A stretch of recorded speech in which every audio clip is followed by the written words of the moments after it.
All right, I had to show you guys this massive spaghetti squash. Look at it. It's like bigger than my head.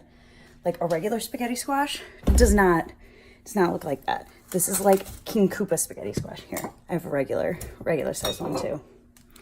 Normal spaghetti squash. Similar size, a little bit smaller on my head. King Koopa spaghetti squash.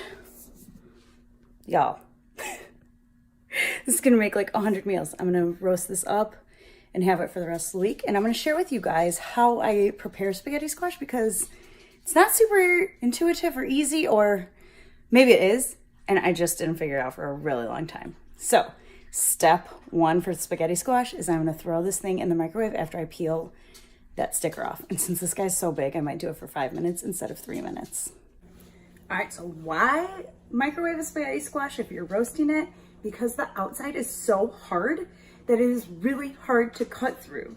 So I microwave it first, and I do this with like sweet potatoes too. I don't remember who told me this trick, but it's brilliant because I hate like slicing sweet potatoes or slicing squashes, so I don't make them just because I don't want to cut them, which is crazy. And the pre-cut ones I do not like. So before microwaving though, you want to put little holes so the air can escape out. So I just scored it all around the edge. I would recommend doing it like where you're going to cut it, so it's like a dotted line to cut on when you do go to cut your spaghetti squash. Now, I have always cut my spaghetti squashes this way. And then a friend recently did hers this way. And I was like, oh, she cut it wrong, whoops. And no, it was totally intentional, because if you cut it this way, you have to cut through this hard stem thing. If you cut it this way, then you don't, and you're scooping the noodles out anyway, so it doesn't actually matter which way you cut it. Why not make it easier on yourself? Totally makes more sense. And like cutting this way, I feel like is easier to get a knife through. We'll see. I'm gonna try it. I've never tried it before, but it makes so much sense. So we're gonna try and cut through it. I also read that if you cut it this way, you know, the width way, the noodles are longer, because the noodles then you like scrape with a fork to get the noodles out. So we'll see how the noodles turn out when we scrape them later, but I'm pretty excited to try this new width ways of cutting. So for like this bad boy, 3 to 5 minutes in the microwave. You can try 1 to 3 minutes for a smaller one. Just try until it's soft enough for you to cut through, but not too hot that you're gonna burn your hands when you're cutting through it. And that is my tips for cutting a spaghetti squash. Stay tuned for how to roast it. All right, so now that the squash is nice and warm, hopefully soft enough to cut through, I'm gonna take a really sharp knife, and make sure you sharpen your knife so that they're sharp. And I'm just gonna cut in my little lines. And see, it's still like really tough. I hate cutting spaghetti squash, and then your knife gets stuck, and I'm really worried about cutting myself because I'm clumsy. So you're gonna just work your way through it. It's not gonna be pretty. If you can get all the way through, oh, that'd be so nice. Look at that, it's going. There we go. Now we've got a spaghetti squash. And now we'll scoop out the seeds, throw this in the oven at 400 degrees for like 45 minutes or so. And every time I roast a spaghetti squash, I re-Google how long to roast it for. I should probably just write it down on a dry erase board. But literally, if you just Google how long to roast a spaghetti squash, you'll have like an average of different temperatures and times.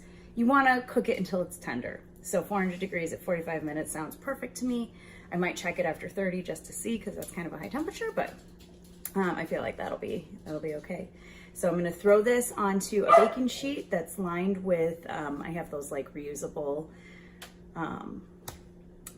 covers, the nonstick covers, Silpat, what are they called? Silicone baking mats, oh my goodness.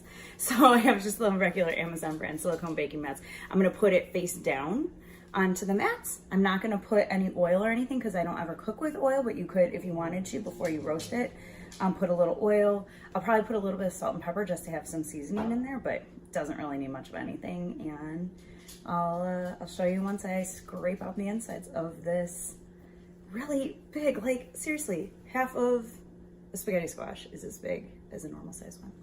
So I'll show you what that process is like. Stay tuned. All right, so the spaghetti squash is done. I didn't season it all before I threw it in the oven because I totally forgot, but it'll be fine because I'll heat it up later. But if you look, all these noodles, they just string out. That's all you have to do with a fork. I'm like using the lightest pressure ever. So you could, especially if you cut it lengthwise, just throw sauce, go like this, throw the sauce right in to the shell here, and you don't even have to like get a bowl dirty. This is your bowl. But since there is so much squash in each half of this, I'm not gonna eat the whole thing. So I'll probably take some of it out, and there's like gonna be like 2 servings per half, probably. We'll see. I mean, it's squash, so it's not super filling. So you can eat a lot of it too, because there's not much of anything in here. So it's yeah, it's pretty good for you, and it tastes really good. It doesn't like fill you up like pasta does, like it doesn't weigh you down, you know? So I'm a big fan. Definitely recommend trying it, and I hope you enjoy.